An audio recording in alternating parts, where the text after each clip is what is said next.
Alright guys, welcome back. Today we're going to do Crusader issue number 1 from Mad Cave Comics, or Mad Cave, by Matt Emmons, Andre Lukin, issue number 1. There's an alternative cover, by the way. I got some recommendations about this book. People seem to like it a lot. And I thought, I saw some art and I thought, yeah, sure, why not? Let's pick it up. It's, I believe, 4 issues in total. I believe I have 3 or 4 here lying around. So we try to do everything. So what is this all about? Well, it's more like, in 1291, some, crusading around, some war. The rule of the Templar Knights is simple. Never retreat in battle under pain of mortal sin. Never retreat in battle in pain of mortal sin. So, who is the enemy? I don't know. But it seems that the Templars are cutting left and right their enemy up, right? And as we can see here, that's what this Templar, is that how you say it? Yeah, Templar is doing. And then he is, wants to hunt his enemy, and there's nothing here in the streets except a lot of blood. And he decides to follow that blood. He's also sweating. He says, never retreat. So then he has a voice. He says, help, no. And born of great unending conflict, this blood, we drink from it and offer. Your faithful servants grant us, through this offering, unimaginable power. And, greetings, brother.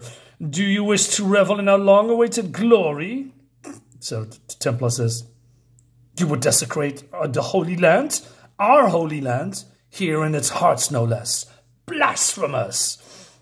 I like this. So he's chopping up these worshippers, demon worshippers probably. Heretics, I will cast you into the flames of hell. Hell, you fool, hell is meaningless. Soon you will see. I love this, that even the balloon is being cut. That's pretty nice. And then something, I don't know, the ritual went wrong. I don't know what the ritual is all about. We don't have an explanation. And then, well, shit hits the fan. Can I say? Okay. Poop hits the fan. And he's been sucked up. And so he says, I did not run until the end. I did not run. I will accept my seat in the kingdom of heaven, knowing I fought bravely for our Lord and his holy land. But is this heaven? No. Where then? Hell? No. My blade. And then I also like the Kirby blots. So he's being transported to somewhere else. And then we go here and we see a couple of goblins with, I believe, a prisoner. And we see that our mighty hero is falling from the skies. And now he's unconscious and smoking, right? Let's see who dropped in. Stay here, muscle. Well. We ate in good tonight, lads. Ooh, and this dinner comes with a prize. And so they cannot get the helmet off. But then, I don't know, somehow the blade is flying out of the hand of the goblin into the knight's hands.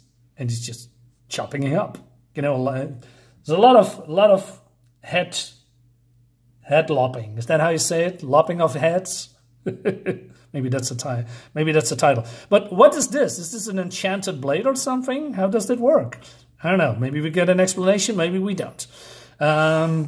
So, yeah, he's dealing with this guy here. He's dead, and he says, disgusting, while he wipes off the blood of his sword.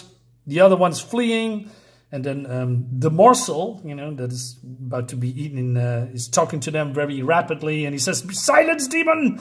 You join your companions in hell soon. Companions? No, you got it all wrong. I'm not with them. I was their meal. See? It's probably the comic relief. So he says, you're obviously very new here, right? Wow, that sword looks sharp. I know, you need a guide, so show you around so you don't get lost and die. Not that you need help. So, yeah, he's helping this guy here, or whatever this creature is. And he says, woohoo! For a second, I thought you were gonna... Oh, I'm sorry, my name is Grimbel, by the way. You? I will not share my name with you, creature, but I will accept your offer, and I'm indeed lost and trapped here. So, guide, tell me, in the name of the Almighty, where am I?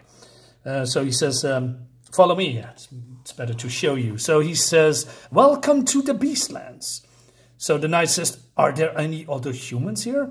So that's what you are under there. Yeah, there's a stronghold not too far east from here.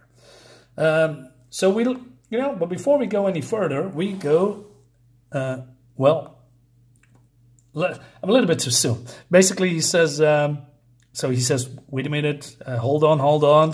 We have to be careful. There's a lot of trouble out here, worse than goblins. And then we go to somewhere else, and he says it's much, much worse.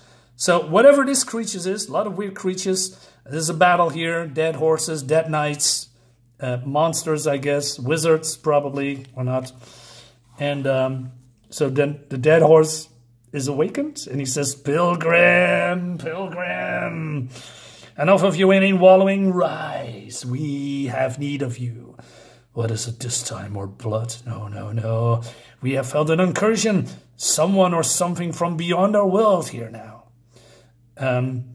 And, dear Pilgrim, nothing interests you but the power to reach beyond our world to reap the riches of an unexpected realm. Do you know what we could do with that kind of power? We must have it. Do this, and we will set you free.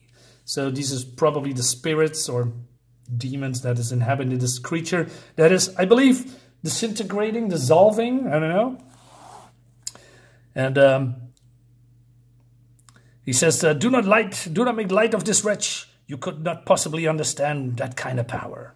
You possess a unique ability, but you lack vision. Always remember that you would be aimless without us. Do not haste. Now make haste, Pilgrim. We cannot yet discern the nature of this visitor.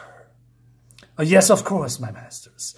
Anything for you. Probably mocking. I like this gruesome, dissolving puddle of organs and blood and more weird stuff. So the Pilgrim goes, if that's his real name, is going to the place where the goblin's been killed.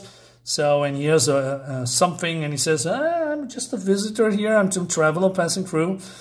And then the goblin says, oh, I thought you were the Shining Knight, right? He says, oh, I was supposed to find a friend not too far from here. What did he look like? Friends? A killer's what he is. He killed my friends. So that's what you are eating, or who, I guess. By all means, enjoy. Not my place to judge, but I have to ask, for the sake of my weary travels, what did this killer look like? He was a knight, all shiny-like, but his arm, see, we could not get it off. Sliced up in my friends with a magic sword. Took off our meal. So it was a magic sword, right? And so he says, which way was he headed? East. I see. Thank you kindly. Here, a little something for your troubles. Yeah, so he's not a nice guy, right? And then he says, see you soon, friend. So, well, yeah, I like this. This is going to be continued. And so this guy's looking for him, and this guy's looking for a way out. And that leads us to issue number 2. And we have some more, I don't know, other previews, I guess. So, what do I think about it? Yeah, the story is not that complex so far, but it doesn't need to be. It's also a little bit visual storytelling, right? We don't know who this Templar is, what he wants. What he wants more like, well, it's probably a defender of his realm, if you can say that. Why is this, sword enchanted? I don't know. I also, I've watched a lot of preview pages, a couple of them, and I decided that the art looks fun. It's not, spectacular or realistic or whatever, but what it does well. It's an indie book, like I said, and I think this is pretty fun. And yeah, we're going to see what's happening in the next one. So maybe we're going to see a little bit more backstory about this knight. Probably not going to see his face, because I'm guessing that's not what this comic is about. Showing his face is probably more an mysterious knight defending, being a Templar and all that stuff, and now he needs to get out of here. Nothing wrong with that. So I hope it pays off. So far, so good. It's not really that's something special, but it's fun, and that's what I want in comics: fun and interesting stuff. Guys, let me know in the comments what you like about this. Is this something that you might be interested in or totally not? Leave a comment below. Let's have a discussion and see you on the next one. Bye-bye.